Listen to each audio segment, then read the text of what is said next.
your former wife, Helen Delaney, got involved in the sovereign citizen movement. No, you don't have any jurisdiction on this land. Oh, look out. My son gets approached by somebody that passes him a cryptic note and says, "Don't tell anybody, but Mummy's coming to get you tomorrow." From foreign jurisdictions, do you understand that? We're at the shops and my youngest son rings and he's petrified. He said, "Mum's here trying to get into the house." I said, "Call 000." He said, "I've called them."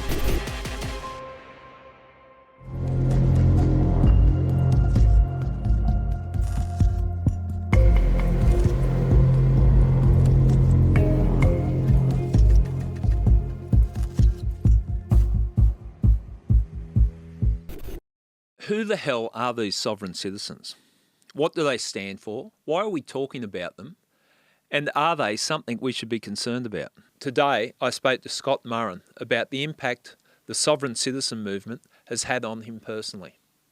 Scott's former partner, Helen Delaney, is a co-founder and self-proclaimed leader of the sovereign citizen group known as NDA. I think you're going to be shocked by what he has to say and what has happened to him and his children, including his concerns of the children being kidnapped. Scott now has sole custody of his children, but he's living in fear every day that they might be taken from him. It's not the way you want to live your life. Scott Murrin, welcome to I Catch Killers. Thanks, Gary. It's a pleasure. Well, I'm guessing here, but I think you'd prefer to be listening to a podcast, a true crime podcast, and being the guest on a true crime podcast. I certainly would, yes. Yeah. But life hasn't turned out that way, has it? With No. things that you've been through. Yeah, that's right. We're going to be touching, because your wife and former wife, Helen Delaney, got involved in a sovereign citizen movement, and that sort of, your life was never the same following that. Yeah, until this day. Yeah. Yeah. So we're going to talk about it, and people would have of recent times heard of sovereign citizens coming into the narrative. Recent shooting of two police officers down in Victoria. Yeah. With a person who identified as a sovereign citizen. Yeah. And I don't know, maybe your perspective is completely different because what you've been through, but when years ago I'd see someone who claimed to be a sovereign citizen, I'd have a bit of a chuckle and think it's all harmless. Yeah, that was me at the beginning too. Yeah. They're just clowns is what I thought. Yeah. But the further you delve into what they put online and their communication with each other, it's a very serious matter. And when you get to a point of threatening to take somebody's children, I treat that very seriously. Yeah, it's definitely, and that's where ideology, when they start acting on their ideology and it becomes, or transfixed on it, it can become problematic. Yep. There's a lot of things that we're going to talk about. Before we get into our conversation, I should clarify here, your former wife, Helen Delaney, has been convicted at court for 11 counts of breaching an AVO and 1 count of intimidation. That's correct? Yep, that is correct, yeah. Okay. Yeah. We're going to talk about what happened to you and the journey you've been on and protecting your children. But we're also going to talk about sovereign citizens in general. Yep. And I probably should, we'll talk about what I mentioned about the 2 police officers in Victoria who were murdered, I should say. And then in 2022, there was 2 other police officers who were murdered when they were shot by a person who identified with sovereign citizen ideology. I think his name was Train, Gareth Train. Yes. That was in 2022. So just as by way of a disclaimer, I need to make it very clear, we're not suggesting all sovereign citizens are capable of committing such horrendous crimes, or Helen and the Namdaka Dahlia Australius, which is the sovereign citizen group. It was a group that she formed, yes. Yeah, that she formed. For that matter, are linked or would carry out crimes of that nature. So I just sort of put that on record. But I think it's worthwhile talking about crimes like that and how they are linked to people with these sovereign citizen beliefs and ideology. Yeah, So, I agree. Because the first time I've heard about it, or the first time it really became part of my understanding, was during COVID, where people were coming out and they were pushing against the powers of the state and the lockdown laws and the mandatory vaccinations and all the type of things that people were generally concerned about. Yeah, they also go under the moniker of freedom fighters because sovereign citizen is an oxymoron. You can't be a sovereign and a citizen. You'll hear them say that a lot. Yeah. Yeah, and it's not just one group. There's a whole range of groups that we've come across. Yep. And they meet online. They talk in secret chat rooms. And to me, have whatever thoughts or beliefs or ideologies you want, but when you start acting on them and you start including people's children, it's game on for me. Well, that's where they cross the line with the impact it's had on you, and we're going to get a deep dive into that. And you say oxymoron about sovereign citizens. I want to, and maybe we do it in part two, just sort of pick apart some of the philosophies of a sovereign citizen, because it doesn't seem to add up to one thing what they're claiming, and then how they're living their life. 100%. So we'll have a look at that. Tell me a little bit just about your background, so people listening to the podcast understand where you're coming from. Before this, I was just a pretty simple living sort of person. Grew up in Housing Commission in Glebe. Yep. Got an education there, as I mentioned to you before, that you don't get in school. I think you've had people.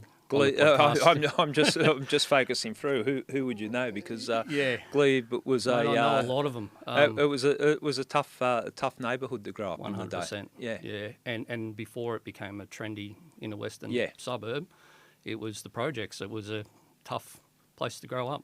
Well, you've identified it. You wouldn't be the first guest that sat in that chair that grew up around Glebe. No. Okay, so that was your childhood, and then into adulthood. Yeah, just sort of wasn't that into school, so I got out of school in year 10 and I started an apprenticeship. I sort of did that for a while. 3 years. Discovered girls, and threw the apprenticeship away. And just pretty much make some great decisions at that young age, don't you? Me and women. It's a big drama. But I just sort of have been from job to job, pretty much. Yeah. Okay. Did whatever I had to do.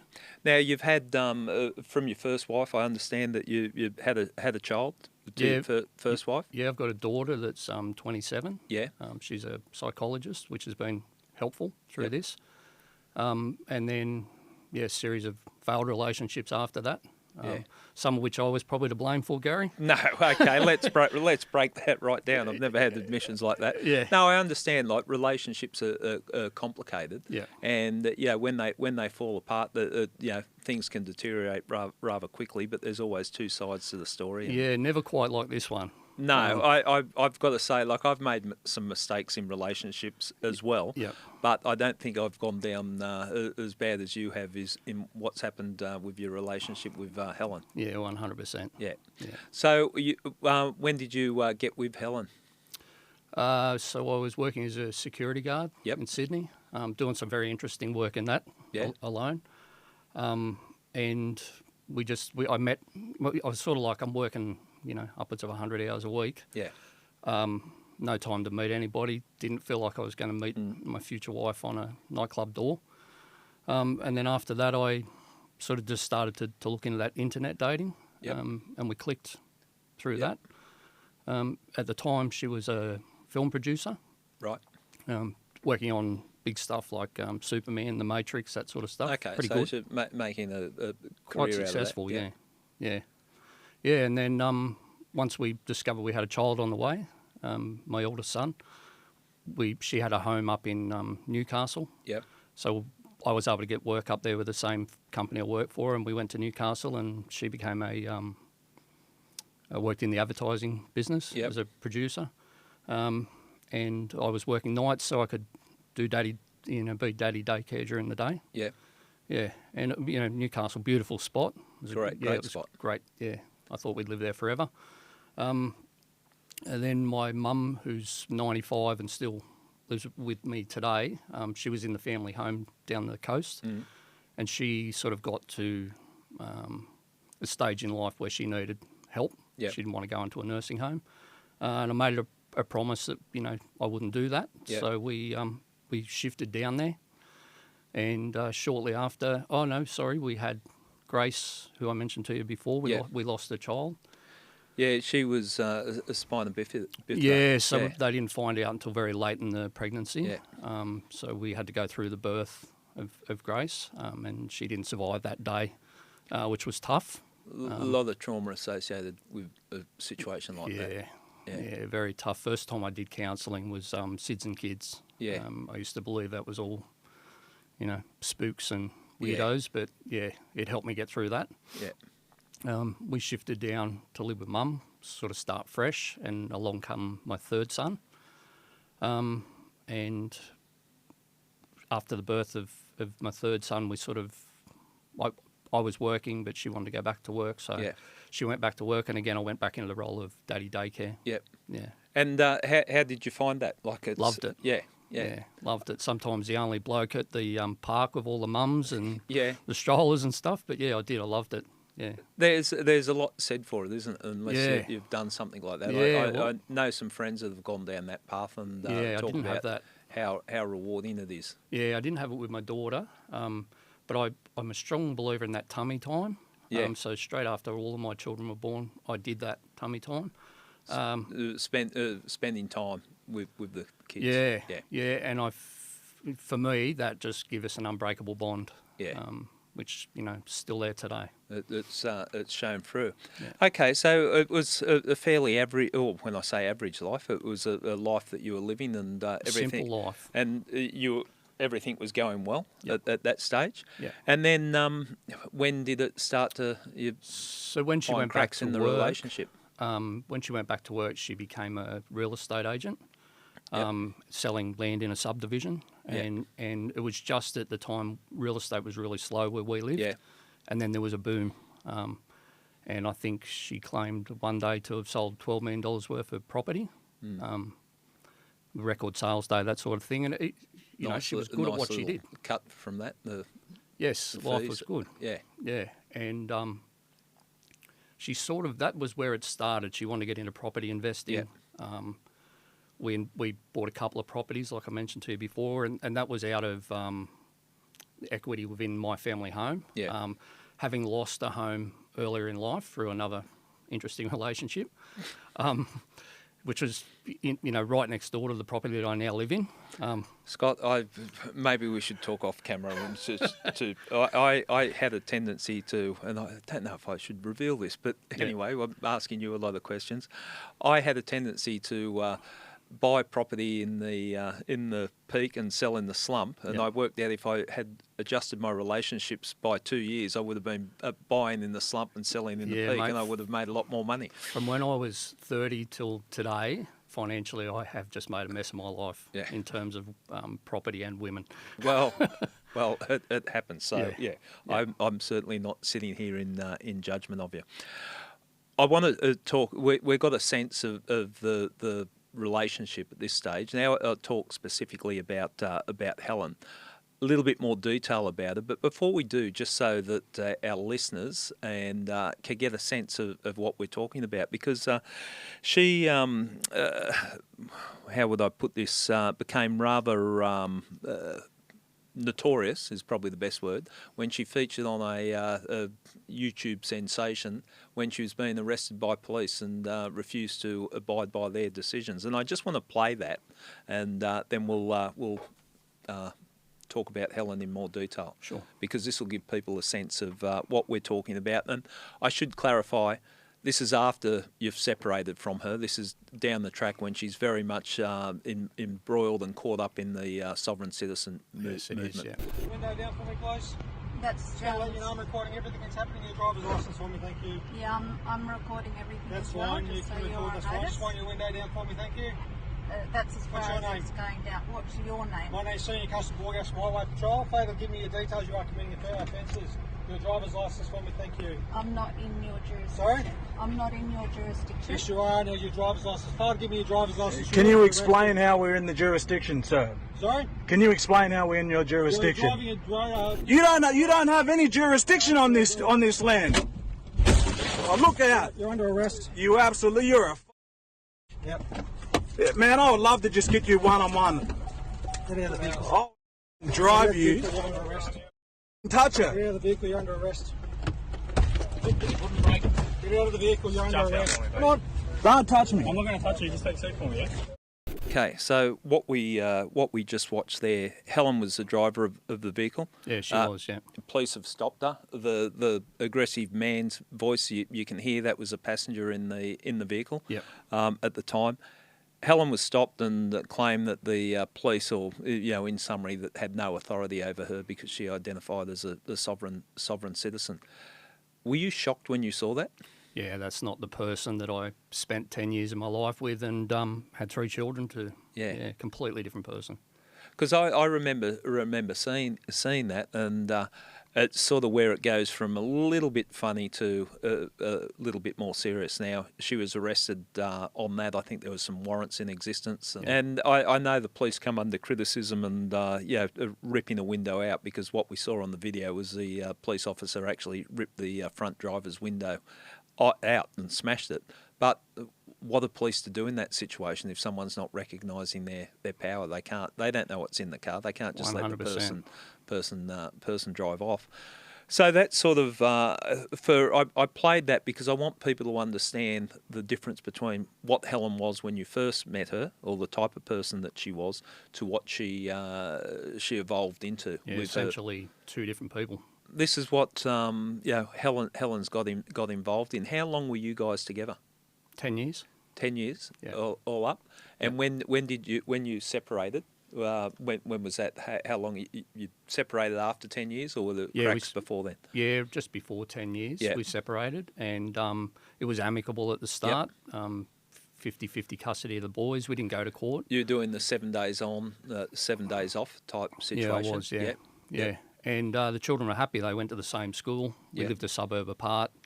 Everything was fine until, I believe, Christmas of, I couldn't recall the year, but the children were 8 and 11, I think, Yeah. at the time. And the kids come to me on Christmas Eve, I believe it was, and said, "Oh, we're moving to Sydney." And I said, "That's news to me." Yeah. So that was kind of the beginning of where we went off the edge of the cliff. Okay. Yeah. So up until this point, it was an amicable separation. It hadn't involved Property. the courts. Property, finances, everything. We did what they call as a binding financial agreement. Yeah. Yep. Yeah. We're all happy. And living close proximity, so the kids' lives weren't messed up too much. Yeah. Prior to that separation and something around the time of the separation, Helen started to become, in her mind, a property guru, is my reading of it. Also started, listening to the self-help that, what's his name, Tim Robbins and... So it was Gary Vaynerchuk. Yeah. He's an entrepreneur. A big following. I think another one, Alyssa Jane Clarkson or something. Yep.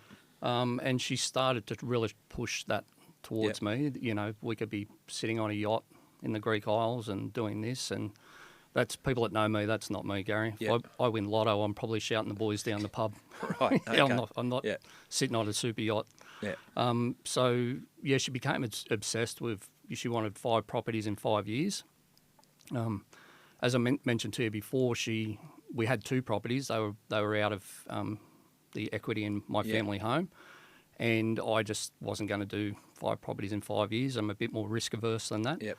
And what I said to her, what she said to me was, you're a glass half full person. You don't want anything better in life. And I was like, when you met me, this is the person I was. Yeah. You're not going to change me into something I'm not. I don't want to be rich and famous. Yeah.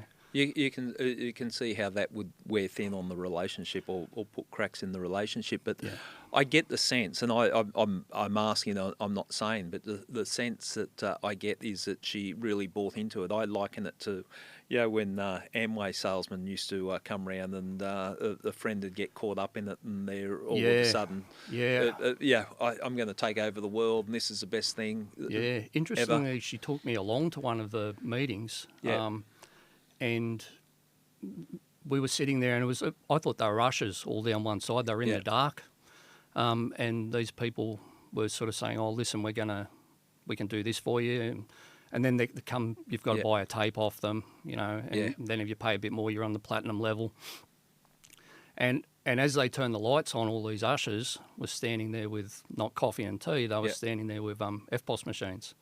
Right. And he goes, the first 50 people, you know, will get this deal for $4,800 or something. Yeah. And I think I even put my hand on a leg and I just said, we're not doing that. And she goes, I already got the early bird price. I've gone and spent $4,500 or whatever. Yeah. Unbeknownst to me. It's interesting, but this is all going in the whole psychology of how people get caught up in ideologies, because I've been to, and it was over in Western Australia, for the life of me, I can't remember what the name of it was, but it was on a weekend, Saturday, and it was all, you know, people up there saying this, you know, the world's your oyster, you can have anything, and if you just believe, and exactly the same thing, not in sitting there with the lights off, but people ready, sign up if you get in early. And I watched people get up and literally run to the area where they... You know, like a rock concert, they were actually knocking each other over to get over there and put the credit card on the machine. I found it entertaining and slightly humorous, but it was also it shocked me. But I think therein lies where people might be susceptible to getting caught up in the ideology of a sovereign citizen. They've got that susceptibility to get into their mind and go, that's what I'm missing. That's what I'm looking for. Yeah. And to me, I'm adding up, you know, $5,000 per 20 people. And then, you know, the first 50, I'm going, this is a pretty good earn for a day, you know. And then we went to the Sydney one. It was around the country, all the major capitals, and I was just like, no. I'm not doing this. That's when I started to get the feelings of losing the family home. Yeah. Something my old man worked every weekend to get us out of Housing Commission and give us a better life. Understandable. So I wasn't going to lose that home. Yeah. And you get it drummed into you that you got to have a roof over your head. 100%. Yeah. Is she a trip over to America pursuing this type of stuff as well? That was when I called quits on the relationship. Yep. So she booked a trip to America. Yep. Good friend of mine did some research and said she's paid like $4,000 or $5,000 for a ticket to this 3-day event. And off she went. You know, and as she went out the door that morning, I said, when you get back, the relationship's finished. Yeah. We'll sort out what we have to do with the kids and the properties, but I'm not going on this journey with you. Yeah. Okay. So the separation then, so it was, her life was heading in a different direction. Yeah. You wanted to keep the life that you had worked towards. Simple life, yeah. And, okay, so you separate. So I understand that. Then it comes to that Christmas Eve where the kids have said, we're moving, which is a devastating thing. Like it's the timing was incredible. Yeah. But like that's where people lose their shit over. Like when the kids have been moved interstate or a long way away when they've been living close, and that's it doesn't do anyone any good. No, and to put you clear on that, Gary, what happened was my son asked me to go and talk to his mother, who was next door, and say, you know, I don't want to go.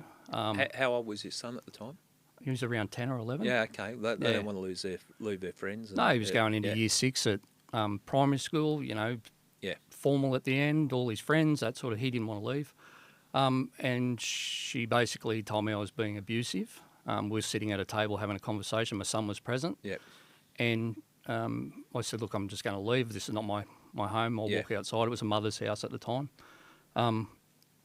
And she convinced my son to stay with her for the night. Yep. The next morning, he said, we're going to Sydney. I've changed my mind. Right. I was like, mate, that's a big change. But not wanting to have the kids torn between mum and dad. Understandable. Yeah, I just said, you know, if you're going to go, then when you go, if they don't want to be there, they come back. Yeah. You know, that was probably the first mistake I made. Big mistake, yeah. It's because it was a number of days or a period of time before you saw or heard from the kids again. Yeah, and I saw them sporadically over that time. Sometimes it was fortnightly, sometimes it was monthly, but also not wanting to upset the kids. They were put into footy teams. They love their footy. Yep. And they were, you know, they had a game on, or there was always something, or I was working. So when the kid, and we're talking, what, 3 hours away from where you were living at the time? Yeah, they moved to Drummoyne. Okay, so it's something that you couldn't facilitate, not feasible for them to play football up there and be at yours on the weekend. Yeah, otherwise they're going to spend every weekend in the car. Yeah. And my youngest one doesn't like sitting in the car for more than 10 minutes. So Yeah. it's a big ask. So I had to take a bit of a backward step there for a while. Okay, so what was the next thing that happened in this situation? Easter, a bit further down the track, the kids were getting harder to contact. This was around the time of the Lismore floods. Okay, so what period of time has it expired from when they moved to Sydney to when it was getting harder to contact them? Some was in year 6 and then went into year 7. So we're talking within 12 months. Okay. I found out they were up in Lismore at the Lismore floods. They told me on the phone, we're helping to get money for... You thought they were still living at Sydney Sydney I at the had time? no knowledge so of... they're up at the Lismore floods, yep. Yeah, and the person that's in the car with Helen there, he's been a sort of a pivotal role in where she's been at times. You referred to that was the voice that we heard, voice you heard when in that video. Helen was arrested on the video, so he's been a fixture in her life. Certainly, yeah. Okay, so your kids are up in Lismore around the time of the Lismore floods, and what were they doing up there? Well, Berrien might have found out a lot of this down the track, but they were going around getting donations and things like that to help people out. Nyangalbal camp. Yeah. That's where that person we've mentioned before was living. Yep. And the kids were living, sometimes sleeping in their car, sometimes in tin shacks. How old were the kids then? So still around that same age of 8 or 9 years of age, and then the eldest one was about 11, 12. Okay. Now, I can only imagine from your point of view how concerning it would be that you're losing touch with your kids. Yeah. I'm assuming you didn't have a lot of direct contact with Helen at that time. Not a lot, just emails mainly, and the odd text message. But I quickly worked out there wasn't a lot of truth in what she was saying was happening and what was actually happening. And in that period of time, did you get weekends with the kids or school holidays? Yeah, on and off. Yep. The kids come to me one Christmas. This is around the time of the Canberra protests. Yeah. And we met sort of halfway between Canberra and where I live. The kids got in the car, Gary, and they smelt that badly that I did the 50k trip back home with all 4 windows down. And chucked them in the shower as soon as I got them home. Right, now when you say it smelt badly, as in they hadn't been bathing or just any personal like hygiene? somebody that's sleeping rough. Yeah, they look terrible. They didn't look like my kids. How did you feel as a father there? I was gutted. Yeah. And remembering that they're not in my custody at that stage, so that's when I'm starting to think, what am I going to do? Was there any order? Was there any order at that stage of the custody, or it's still you hadn't gone through the there courts? was none. So the kids appeared in a news clip when the fires happened in Old Parliament House. Okay, now we're talking about the protests at Old Parliament House in the Tent Embassy. Is that the protest we're talking about when there were attempts to set Old Parliament alight, or that's how it was reported? Something along those lines. As I'm sure you saw from the photo I sent you, my 2 boys were right there, front and centre. So how did you discover that? I believe it was my daughter called me and said, because I'd actually made contact with Helen's mum, who I got on very well with, and I said, I don't want the children going to Canberra. I can't seem to talk any sense into her. I don't want them at the protests. They're becoming violent. She said she's not there. And I said, I've just had a phone call that the kids are there, And I remember the words very clearly. Gary, I said to her, I'm going to take these children away from her. Yeah. And okay, so I can see your concern caught up in that environment, and then picking them up and as you described, smelling, obviously not being looked after properly. Yeah. So what do you do in that situation? Mate, I went straight into the nearest police station and said, my kids are in Canberra at this stuff. How do I get them back? And I'm sure you probably remember from your policing days, nobody likes being on the front desk. Yeah, they would have been ducking for cover. And so pretty much got, what can we do? Contact the federal police. So I did that, and they said we're aware that the kids were actually staying at that time in the Tent Embassy down there, and more stuff was, people were ringing me and saying, I'm seeing your kids on TV and things like that. It just got to I started to panic. I guess. So I rung the federal police. They said, yeah, we were aware there's kids in amongst this. Yep. What do you want us to do? Just storm on in there and pick your kids up. Yeah. Yeah. Well, who else do you go to if you can't go to the police? Yeah, and I want to make clear from the start, Gary, I'm not here to bash the police. Yeah. The local police and the police that I've dealt with throughout this, and I've dealt with a lot, Yeah. have been fantastic. Right. I've had police that have been off duty come and approach me in the shops multiple times, Yeah. and just ask how the boys are going, because they've been on the journey with us. Yep. They know how crazy it's gotten, and I appreciate that. You know. How did you make the reconnection with the kids? How did you get the boys back? So after that, I went to the nearest lawyer's office Yeah. in town. Lucky I stumbled into a good one. And I said, what do I do? This is what's going on. They said, have you got the money for it's expensive, Yeah. as lawyers are. And I said, yeah, I'll find the money. What do we do?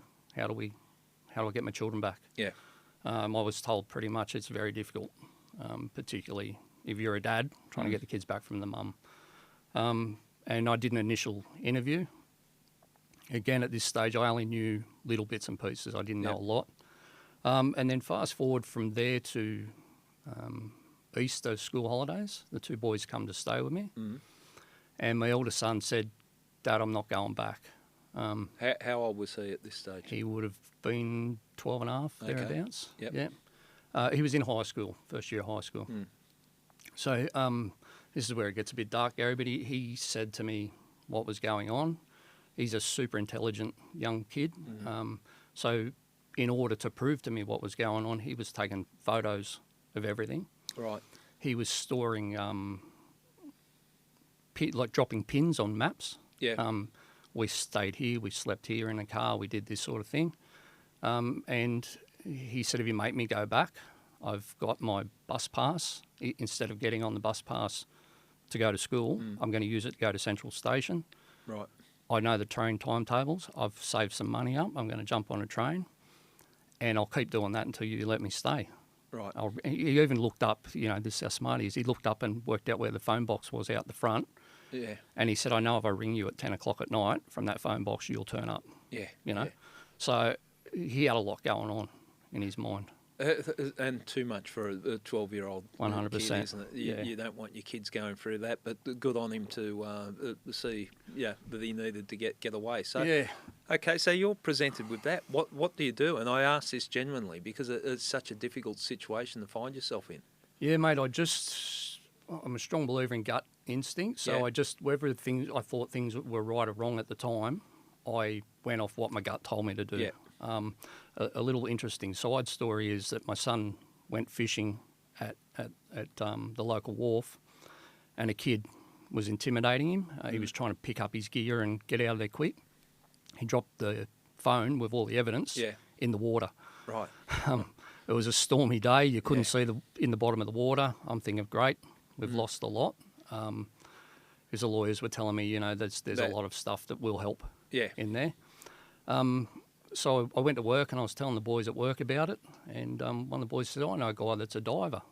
On your CV, you'll go and have a look. Yeah. I said, it's been in the water overnight. There's been a storm. Yep. He goes, you can't hurt to give it a go. Thank God he did. So I call this young kid up. Yep. He goes down and closes the wharf off. Whether that was legal or not, I don't know. Yeah.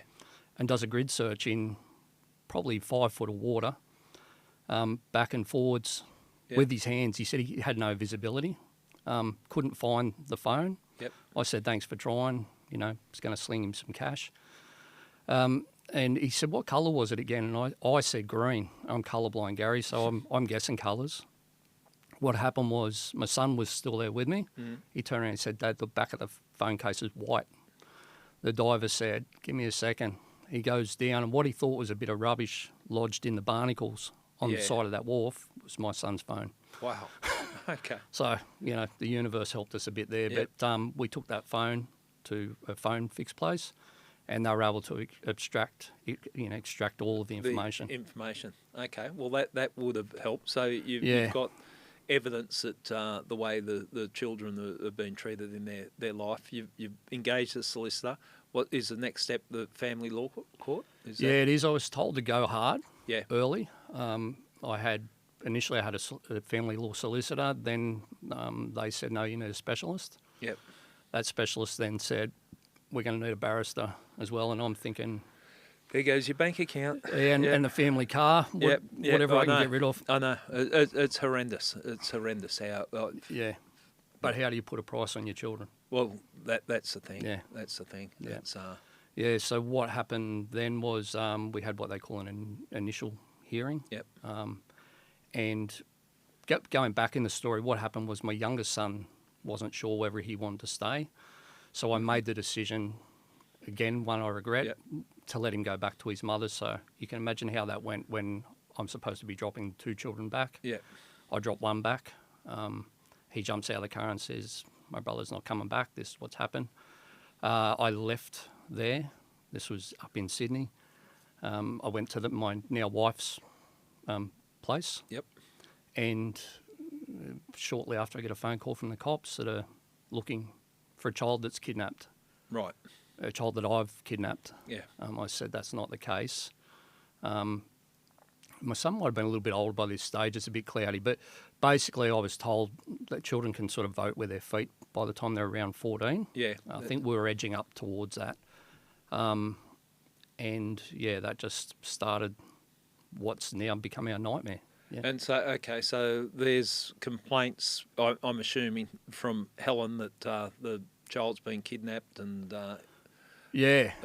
How does it feel being accused of kidnapping your kids? Terrible. Yeah. You know, I've been accused of a number of things, but Yeah. genocide. Yeah. Are you being accused of genocide as Genocide, yeah. Alienation, Yep. parental alienation. Yeah, just... well? And these are all the type of allegations that came against you from Helen and her, whoever. The Yeah, group and what I'd like to point to, Gary, and I had police say it to me, is that in the nearly 4 years this has been going on, there has not been a nasty text message from me. Yep. Any allegation I've made, I've been able to back up with Yep. facts. And yeah, it's not good, but I've developed a pretty thick skin through this. It's a smart way to play it, Scott. I think a lot of people make this mistake, and especially blokes react with anger and frustration, and then it comes back to bite. So if you can take a step back, keep the emotion out of it as hard as it is, it's beneficial down the track. Yeah, isn't it? mate, I can tell you I did a lot of soul searching through this. Yep. And I don't say this lightly, but I asked myself how far I'm prepared to go. And I'm not somebody that makes threats. I don't do what you're not prepared to carry out. Yeah.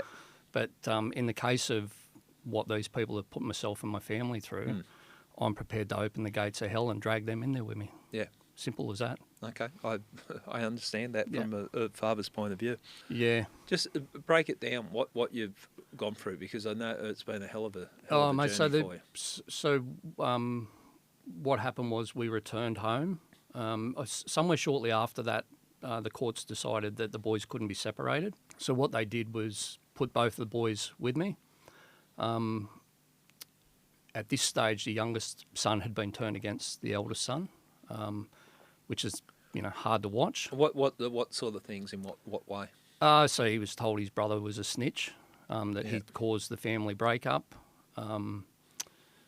I found out the change of heart to move to Sydney was that the boys were told that mum was going to sell all of their stuff. Yeah. Kids stuff, PlayStation. Yeah. And like I said, the eldest one was worried that I wouldn't believe him. I was going to send him back, and his fear was, if I tell Dad all of this has been going on, I'm going to be in a lot of trouble. Yeah. Yeah. Okay, so you've got the kids. So what happened was I was in Nowra at the lawyer's office, and they said, go and get your son. Yep. My son was in Sydney. His mother was in the next street, and I'm 3.5 hours away on a Friday afternoon in traffic. So, I did what I did to get up there in time. When I get there, I noticed not only Helen there, but a couple of the chaps, one of the chaps we've mentioned before and another one. and I was informed by the school that they'd made several attempts to get in and get my son. So when, just to clarify, the person that we mentioned before was a person identifying as a sovereign citizen was in the car with Helen? Yeah, and actually further than that was identifying as a law enforcement officer, Right. which you've seen in the Okay. paperwork. You've travelled from the south coast up to Sydney to pick your younger child up. When you've got to the school, that the school's informed you that Helen and Two other blokes, two blokes have been there and trying to retrieve him. okay, Yeah, against a court injunction. So there was an injunction made that day preventing her from right. going to the school. How did the school handle it? So backtracking again, I wasn't down as a contact at the school. So when she put the kids into that school, they weren't aware. So you had no rights or powers. You can have like first, second, and I believe a third contact. Yeah. I believe I was the third contact, but there was no phone number. So Right. when my kids weren't attending school and they were going to Lismore and stuff, their attendance was somewhere around the 50% mark. I was unaware of that. Concerned. They weren't telling me that. Yep. The school hadn't called me. I thought everything was going along rosy for them, you know. They seemed to enjoy living in Sydney. And then I find that out, and principal's got my son in the school, and told me to get up there and get him. Well, on the way there, when I seen these guys, I thought I'd better ring the cops. I don't want to have a punch on in front of my son out the front of a primary school. It's not a good look. So I called the cops. They turned up. They met me in the side street, and I said, "How's this going to work?" And apparently, I was informed by the school at once. Obviously, once he gets to the edge of the school property, he's not the school's problem. And I just could see that going pear-shaped. Yeah. So I was in communication with this principal I'd never met, who was taking a big risk in doing what he was doing. But he was, he'd been in communication with the boys are given like independent children's lawyers, and they look after their journey through the courts and their interest. Yeah, so I don't know if it was that person. It was somebody had spoken to the school and they were aware that he wasn't to go home with mum. Yep. Initially, she was told she could take some stuff and say goodbye, but because she espoused the sovereign citizen ideologies during that court, she was prevented by injunction, and she doesn't do no, Gary. Right. So the sovereign citizen stuff started to come out. She was very much embedded in that belief system, ideology at that stage. Yeah, right in the thick of it. The group that she was involved in. Do you want to tell us a little bit, as I understand it, co-founded the group that referred to as NDA. Do you want to tell us a little bit about that? So Namdaka Dalai Australis, I think I'm pronouncing it right, was a group that they formed whilst she was on the run, and they were basically offering a life to people outside of the life the rest of us live, in the community we live. And they were recruiting at the time, I think, up through Nerang, somewhere up north there. Yeah. And some of the footage I saw of that was the Helen I knew, that if you had friends around or a dinner party or something, she would take over the dinner party. So I saw that part of her personality within it. The stuff she was talking about was completely new to me at that stage. I hadn't researched any of it. And I just found it, difficult to watch. And what she did, I believe, was form this group to try and take the boys back. Okay. And garner support. The NDA group, and this is, I did a bit of research on it too, just trying to get a sense of it, and this is how it's described. Positions itself as a movement reclaiming Indigenous sovereignty and customary law governance over Australia, challenging existing governmental authority and fostering a communal, peaceful living based on ancestral traditions and natural law. So that's a narrative in which they describe. That in itself sounds relatively harmless. Yeah. And there's an alignment to the Indigenous, sovereignty and all that. But it's a lot more complicated than that, isn't it? Yeah, it is. Yeah, and I'm not happy with the fact that they aligned it with the Indigenous. Yeah. I don't know what words to use for that, Gary, but it's just she's not Indigenous. Yeah. My children aren't Indigenous. She claims they are. I've been told that you can be invited into a tribe through an elder. Yeah. I don't know if that's happened or not. I just don't believe if you're not Indigenous, don't claim you are. You know, Well, it's an insult. By going down that path, it claims a little bit of legitimacy, I would suggest, by aligning to Indigenous issues, and there would be people that are sympathetic to that type of thing. Yeah. I've just further details, and again, because we're going to be talking in depth about this organisation, so I think it's worthwhile probably further detail about it. Organisation that asserts sovereignty based on Indigenous customary tribal law, declaring itself the lawful authority over the land unofficially known as Australia. It promotes the idea that purporting Australian government is illegitimate and has ordered it to stand down. So let's just, the Australian government is illegitimate and has ordered it to stand down, urging people to recognise themselves as self-governing under ancestral laws and unity with a demilitarised zone. The group operates the Superior Court of the people of Namdaka Dalias Australis, a court adhering to ancient law, spelt Lore, adjudicated by senior law elders, and seeks to establish peace, harmony and respect for natural and ancestral law among the land's original bloodline descendants and others who choose to join the communal sovereignty. Now, there's a lot in that. Yeah. The things that jump out at me, the things that, the Australian government is illegitimate, and the fact that the group operates the Superior Court of the people. Yes. That's a concern, isn't it? Yeah. And I've even heard, claims to be above the High Court of Australia. Yeah. So, yeah. yeah. Okay, so you got the two men and Helen out at school. You've called the cops. Yeah. You're in contact with the principal, and did you manage to get the handover? Did you? The cops turned up and got called off on an urgent job. Yep. So no cops. Okay. It was now dark, and just before I got my son, another lot of cops Yep. arrived. I'd made several phone calls, and while they were talking to Helen and her mates, the principal slipped my son out a side gate. You got to imagine, he hasn't seen me for quite some time. Yeah. He doesn't even know why I'm there. You know, so I'm having to play, as I've had to do a lot through this. And wouldn't Surprise. comprehend the court order or that. It's just so surprise, complicated. Dad's isn't here, it? you're coming to my place for the weekend. Yeah. Yeah. And how did that go down between you and him? Well, if you're familiar with the Dukes of Hazzard, yeah. that's pretty much how I drove to get out of Sydney. Right. Yeah. Flat stick and kind of made it like a bit of a game for him. Yeah. I just did not want any confrontation in front of him. Yeah.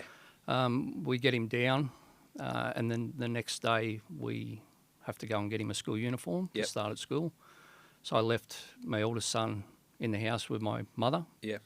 We took him to the shops, which is, we call it town, it's the nearest town, and it was probably 35-minute drive. We were at the shops and my youngest son rings and he's petrified. He said, Mum's here trying to get into the house. I said, call 000. He said, I've called them and they've told me don't open the door until you get here. As you'll find through this, there's what I believe is two versions of the truth. There's the truth, as I see it, and I lived it, and there's what Helen Delaney says. Yeah. And her claims that she wasn't trying to get into the house. For me, for my son to go into, it's like I said, a smart kid. He took his grandmother, who's pretty frail, and himself into the only room in the house that had a locking door. Yep. Locked the door and called 000. I beat the police to the house that day. Convinced him to open the door shortly after they turned up. Helen wasn't there. And then she returned while they were there. Yep. And I think that was the first time she was arrested. She was claiming she had court orders to have the kids. And these claims, is that in keeping with that she doesn't recognise the law, our law of the land, and she's got her own law? The orders that cost me just shy of $100,000 to have put in place, and a lot of stress. They're void. In her mind, they're void. Yeah, they don't exist. It's hard to argue or be in conflict with someone that's got that type of attitude. You know, like if someone once said to me, if you're arguing with an idiot, two idiots are arguing. Yes. But it certainly comes into play. How do you... This person's not going to abide by the court ruling because in their fanciful mind, the court doesn't apply to them. Yeah, that's it. And literally all I have then to protect my children is a piece of paper. Yeah, yeah. Okay, well, you're painting a pretty a scary scenario and a troubling scenario, and you're talking what price do you put to look after your kids, but $100,000, that's not $100,000 you got in your back pocket. And I don't drive a Ferrari, I can tell you that. And all the stress associated with worrying about your kids, seeing your kids, picking up their kids and thinking they're not being looked after properly. But I suppose at this point in time, the system's working for you. The police have supported you. The orders are in place, but now you're dealing with a situation that, as you said, for all the money I've spent to get that order, it's a piece of paper that someone doesn't even acknowledge or recognise. Yeah, mate, and I believe at one stage she was contacting 3 to 5 different LACs, basically claiming I'd stolen, kidnapped my children. Yeah. So I think the word that was getting used was child trafficked my children. Now, is this...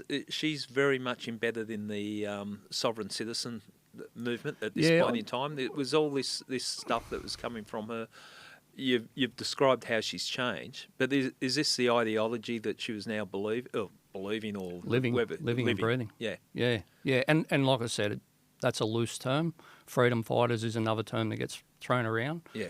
You know, whatever name you put on it, if you've got people willing to help you kidnap somebody else's children, we're not playing around here. You know, we're at the serious end of the game. Oh, 100%, 100%.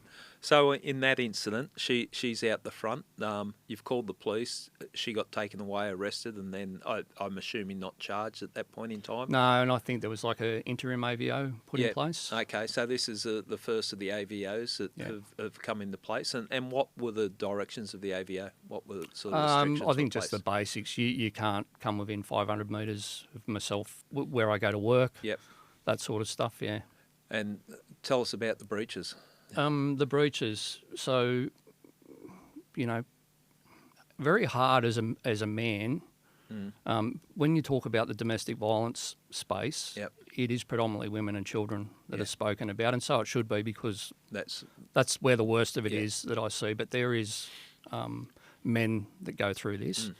The violence part doesn't have to be physical violence. It can just be unwanted attention. And we were getting quite a bit of that. You know, text messages, phone calls, random people I didn't know doing welfare checks on the boys. You know, want to check they're safe, this sort of thing. So, and these are random people I'd never heard of. But people trying to make out that they've got a right to check this, or making a false representation of who they are, that type of thing. Yeah, involving themselves in my children's lives. You know, but this was going on at the police station. It's one of their tactics. They just flood you with phone calls, flood you with emails. When you say it was going on at the police station, what do you mean? Asking for welfare checks. Oh, right. They're contacting the police station and say they've got concerns for the kids. Yeah, so my senses were heightened already at this stage, but we'd watched a movie with the kids. Remembering I'm playing two roles here, protector of my children and dad. You know, and trying to shield your kids from all the drama associated. And they want to watch movies together. Very difficult to switch between both roles. To this day, it's very difficult. So we'd all watched the movie. We're asleep on the lounge. Got the fireplace. Everything's going well, you know. And next minute, bang on my door, like you would see with those raids that you see on drug dealers' houses. Bashing on the door. It's raining. I open the door. There's a four-wheel drive with a spotlight on the house, saying they're police. They want to come in. I was in a bit of a daze. I opened the door. My poor mum, she's crying at the time. She was frightened. We said, what's going on? They said, where's the kids? And I was like, here next to me. We've been told they're locked in a cage, I think was one of the remarks from the copper. And I was like, huh? We've had calls from this person, which was the mother. And I said, well, there's court orders in place. They're meant to be here. they are safe. Yeah. Don't quote me on the number, Gary, but I think we had nearly 27 of those, 25 to 27 welfare checks. Okay. Yeah. It's just harassment, isn't it? It's, Yeah, and by ringing... and I'm not saying police harassment. No. They've got to follow up when there's a complaint. No, the police yeah. were good in the end. Like, what happened was you got different shifts. Yeah. So, one job didn't... You know how busy they get. One job didn't get picked up. Yep. Then a different car crew pick up the job. They come to the house. So it was happening day and night. Yeah. I sort of started with going in to speak to the local sergeant, and then I sort of bumped it up, And eventually the local area police would start to understand that, Correct, nature but of the complaints. where we had an issue was she was calling LACs up in Sydney. So you've got, I believe, inspector level up there saying, we've had the phone call. We need that checked. Yeah, I can see how it could be manipulated. And just winding it back for a sec too, you talked about it's difficult from a man's point of view when you're talking domestic violence and that. It doesn't have to be physical, it can be the manipulation and all that. I think it's healthy having the discussion, and that, the majority of domestic violence are where women are the victim. Yep. And, domestic violence is a broad term I'm using for, conflict within a domestic relationship. Yep. But this type of manipulation and harassment, that's how I would describe what's going on. And if you're putting the figure in the 20s, whether it's 27 or 20, it doesn't matter if it's just the frequency of it. Yeah. That can be not just destroy your life, destroy the kid's life. It's just... Yeah. And not to mention the waste of resources. public resources. There is an offence called public mischief where you report a crime and find out that it's not true and not justified in your reporting it. I'd be sort of looking towards that on the type Mate, of on one things. occasion I had a detective call me. I had the kids at a skate park. Yeah. And he's like, where are the kids? I said, they're with me. Yeah. I tried to walk away from the car to have this conversation with him. Yeah. Unfortunately, Bluetooth kicked in. Yeah. And the kids heard that conversation. But, I started to just realise I'm not going to get anywhere if I kick up a stink here. Yeah. I've got to work my side of it. So what I did was I was like, where's the nearest police station? I'll meet you there. I'll bring the kids there. And, that ended up happening on that day. Again, they go through sort of these questions, are you okay? Yep. Who's that? That's Dad. Do you want to be here with Dad? Yes. Kids became, they didn't like the police very much. Yeah. And, that's why I say I won't say anything bad about the police, because I had an officer come in, could see the kids were distressed about it. Yeah. Grabs a footy, one of the boys' footies, and says, do you want to go in the yard for a kick? It's good policing, isn't it? Mate, Little things like that. Legend of a bloke. Yeah, Still see him around town these days. Can make a difference. Yeah. Yeah. That one act changed how the boys saw the police. Yeah. Eventually we got to a stage where we were told, look, we've got to come. And they said what we need to do is just cite the boys, ask if they're okay, and that's it. So what happened then was we formulated that plan. I'd get a phone call from the police. We've had another call. Yep. Can you walk the boys out on the front veranda? They'd walk out and say, Yeah, all cool. how you All going? good. Yeah, all sweet. Little wave, off they went. Where you say about black humour, the kids want me to sell the car because every cop car in the area knows my car. Right. Yeah. And they wave when they go past. Oh, and, right, yeah. And teenage boys are a little embarrassed by that. But you don't want to be seen hanging out with the cops. No. Yeah. No. Yeah. And, but I think that's good policing. Yeah. Yeah. Yeah. It's community policing. And the fact is that it's good to know that the police are going to respond, even if they've got their doubts, if there's just that 1% that they've got to just check. So they check. How do you deal with this? Was she breaching the AVO by this, or was she organising for other people? Others were doing it. Yeah. And then the breaches of the AVO were appearing on. So we had to formulate safety plans, right? So that was drive my youngest son to school. They were at two separate schools, which made that difficult. Drive him to school, hand him over in the office. Once that staff member was on him, he basically had someone shadow him around the school for his entire school day. That was done very cleverly by what they call an SLSO. And so he's like, this guy, I won't mention his name, but he's like, this guy plays handball with me every day, and he does Just this. keeping an eye. Never out of somebody's sight at any And stage. that's what had to be put in place. Yeah. Because of this. So when we talk in the 20s of these inquiries or concerns for welfare of your children, over what period of time was this? Nearly the whole family court. Yes, years? 15, 16 months. Right, okay. Yeah. What's the next step? What do you do? Yeah, well, I had safety plans put in place with the school, so they involved meetings. I then, somewhere along the lines, I'd gone from full-time work back to part-time. Yeah. I wouldn't have gotten to this point if it wasn't for the support of the family that I'm employed by.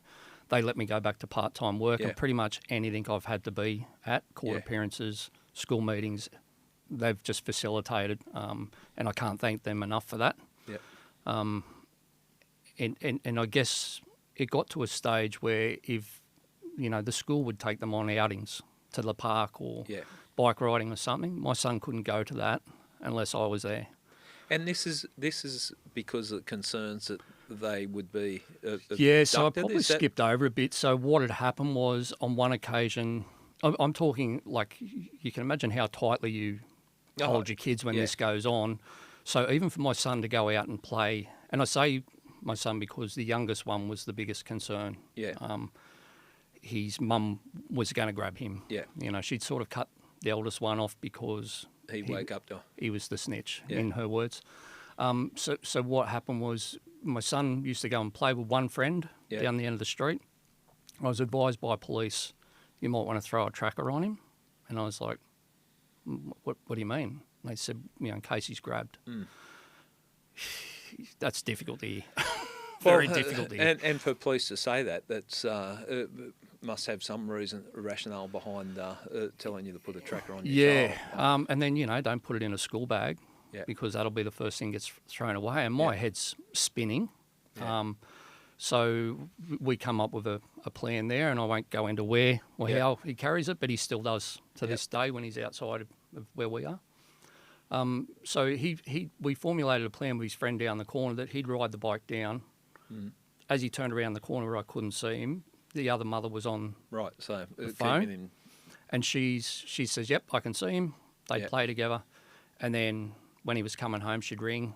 I'd say, "Yes, I can see him." We're talking maybe 150, 200 metres. Yeah. He's gone around that corner, and I believe the mum was watching them play outside. She's gone inside for a second to check the dinner or something like that. My son gets approached by somebody that passes him a cryptic note and says, "Don't tell anybody, but Mummy's coming to get you tomorrow." Any idea who that was? Or We managed to get CCTV footage, but police were never able to find that person. what? Male, Female. female? Yeah. And my son knew the face but couldn't say the name. He just said he'd seen that face in the camps, and the camps meant wherever they'd stayed during that. Mummy's coming to get you. Yeah. He come home that afternoon. He's very quiet. Yeah. So for an hour or so. He's a very deep thinking sort of child. So I just sort of gave him a bit of space, and then I said to him, "What's up? We need to have a chat." And he passed me the little note, and he wouldn't talk, Gary. He was frozen. Oh, so when the cryptic note actual physically gave him a note? Yeah. Yeah. Yeah, so there was, when I say cryptic, there was no writing on it. There's a thing called a mood ring, and he was given the mood ring, and then his mum kept the little bit of cardboard that tells you what colour is what mood. Right. And it was folded up in her wallet. This is what he's told me. And he said that he knew that was Mum's. So that was the way of telling him. Okay. Yeah, that's what I believe. Handing something over, he could relate to it. And that was and you can imagine the confusion going on because he's already missing his mum, and you can't, when you're going through the court process, don't discuss it with the children. Yeah. Mate, that puts you in a pretty difficult position because they see in all the moods and everything that goes on. Yeah. Yeah, very difficult position. And you can't discuss any of it, explain what's going on. Yeah. Because you're contaminating potentially. Yeah, and around this time, Gary, I guess I took on the role of investigator as well as, his personal security guard. Yeah. So I actually went, he was approached twice he loves riding his bike, so he did not want to ride his bike anymore. So I just said to this mum, we'll do the same thing, but I was floating around. It actually annoyed him. I was floating around in the car. Yeah. So I was watching him from a distance. Okay. I wasn't going to have that happen a second time. So I'd driven up the street to do a U-turn. The kids were playing out the front of the local service station. Yeah. They had a little jump there. The guy in the service station I knew. As I've gone to turn the car around up the end of the street, I was patrolling. He's approached again. But this time, the same woman, same car. This was when we were able to put it to... Because when I found out about the first occasion, I flew down there at a rate of knots. Yeah. Nobody around. We live in an area where, it's a small community, so... A strange car will stick out. It'll stick out, yeah. So I went to the local service station after he'd said the lady come again, but she walked, I believe, up to approach him and then past him. Yeah. And went to go in the service station, and the attendant thought it was funny that she didn't go in and then turn around and say, I think he sort of caught partial licence plate of the vehicle. So I'd say maybe she got, spooked a bit or something. Couple of days, so obviously I'm calling the police with all of this. They said, I remember one police officer said to me, mate, these things can tend to make you a little bit paranoid. And I'm like, for an approach that quick, Gary, they're watching, right? So then we had, I'm trying to remember back now, I think then what happened was we tightened security around him a lot more. We were driving to the school, along the school run at the bottom of our street, just outside the range of the AVO. Yeah. It's like this is on the school run. And she'd have no business being down there. It's not like she's 3.5 hours away. Yeah. Waving, smiling. It's not a physical thing, but not meant to be there. So and you imagine the confusion it causes. You've had these approaches by the unknown woman. You've had Helen there not breaching the AVO because she's just outside a metre outside the 500 metre radius. Where do you go to from there? So two things happened very quickly. So shortly after, the police come to tell me that the vehicle was linked to that male that we mentioned before, who lives 10 hours away. Okay, and this male being the person that was very vocal in the front passenger's car of the video that we played when Helen was arrested and refused to acknowledge police power. Yeah, that's it. So that kicked me up another gear again. Yeah. Okay, this is now working in company with others. Yeah. And all these people are associated to the NDA, the sovereign citizen movement. Yeah. So then the interesting thing was, the police are on the way to tell me they've linked that vehicle to this person, and the car is laying in wait in another side street just up the road from my house. Yep. So they approached it. It sped off. I believe a short pursuit ensured, and they got away. Right. And I was sort of told, we've got number plate recognition. It won't get all the way back to where it come from. Yeah. I said, well, it got all the way down here, didn't it? And when I mean up a gear, that's when I really started taking the protection of my son extremely serious. Yeah. So your concern, based on the stuff that had been happening to you in the situations you found yourself in, was that your son was going to be abducted? 100%. Yeah. Yeah. Yeah, and I'll take you to constant and reoccurring nightmares that my son was having. Yeah. And I had to go out and comfort him when he wakes up screaming, that somebody was pulling a bag over his head and dragging him off his bike. Now, that's come directly from that person. They didn't grab him. They just approached him. But it frightened him. So it put the fear into him. Yeah. Okay. Yeah, it's taken a lot of counselling to get him through that. Kids should be worried about getting lollies from the corner shop. Yeah. Hanging out with their mates, fun times. Totally carefree, no responsibility. Yeah. These kids have been treated like they belong to movie stars. Yeah. They've got myself and others following them around and protecting them in their day-to-day activities, riding a And, bike. and they'd be aware of that. And part of the fun was getting away from the scrutiny of your parents and people watching what you're doing. Yeah, just hang maybe out with even your to mates. play. The kids love their footy. Even Yeah. to play footy, I'm patrolling the car park. Other fathers are watching for faces we don't know. Yeah. The community's been sensational Yeah. in the support they've given. My kids are nowhere in our community without eyes on them. So you've got the police have got this car that's been identified in the vicinity of where your son is, and that's linked to the group that Helen's involved with. Yep. From 10 hours away. Up the North Coast, yep. Living a normal life when you feel like you've been watched all the time and you've got people stalking and tracking the movements of your kids, how did that affect you personally? Oh, I've been. I did victims of crime counselling. Yeah. Was recommended to me. During that was displaying all the signs of PTSD. Yeah. I think that's a term that's thrown around pretty loosely these days, but they did psycho tests on me and stuff like that, and they just said you're super hypervigilant. So it's nothing for me to be running 18, 19-hour days. Yeah. There was stages there where I was, I think, blacking out, Gary. I was coming to, not remembering getting out of bed.